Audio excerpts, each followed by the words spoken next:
একটা করে সুন্দর করে সাদা, একেবারে সিরিয়াল করে সাদা। মাথায় কি দাও, মাথায় কি দাও, মাথায় কি দাও, মাথায় মাথায় দাও। ছেড়ে দেওয়া হবে বার প্রোটেক্ট করি প্রত্যেকবার। আজকে সকালে তাদের নিষেধ করেছে, শুনিনি। তার পরবর্তীতে হলো এই যে আমাদের চুয়াডাঙ্গা সদর উপজেলার তিতুদহ ইউনিয়নের ৬২ নম্বর আরিয়ার যে কেরুর মাঠ, এই মাঠে কিছু শিকারীর দল তারা খরগোশ শিকারের উদ্দেশ্যে সেখানে আসে। আমি দ্রুত এটা শোনার পর দ্রুত চুয়াডাঙ্গা সদর বন কর্মকর্তাকে বিষয়টি অবহিত করি। সেই সাথে সাথে আমি ওই স্থানে যাই, যাওয়ার পর দেখি ১৬-১৭ জন, তার মধ্যে ৪ জনকে আমরা আটক করতে পারি, আর বাদবাকি জনগুলো সবাই পালিয়ে যায়। তাদেরকে জিজ্ঞাসাবাদ করা হয়। এমনকি সেই সাথে সাথে আমরা চুয়াডাঙ্গা সদর উপজেলার এসিল্যান্ড স্যারকে বিষয়টি অবহিত করি।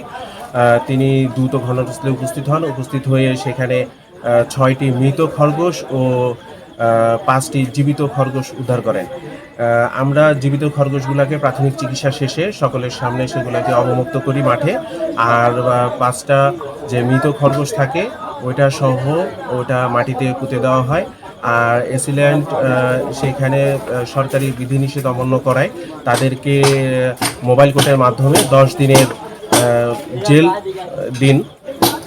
আসলে আমাদের এখানে চুয়াডাঙ্গা সদর উপজেলার যে ৬২ নম্বর আরিয়া মাঠ, এই মাঠে পর্যাপ্ত পরিমাণে বন্য খরগোশ দেখা যায়।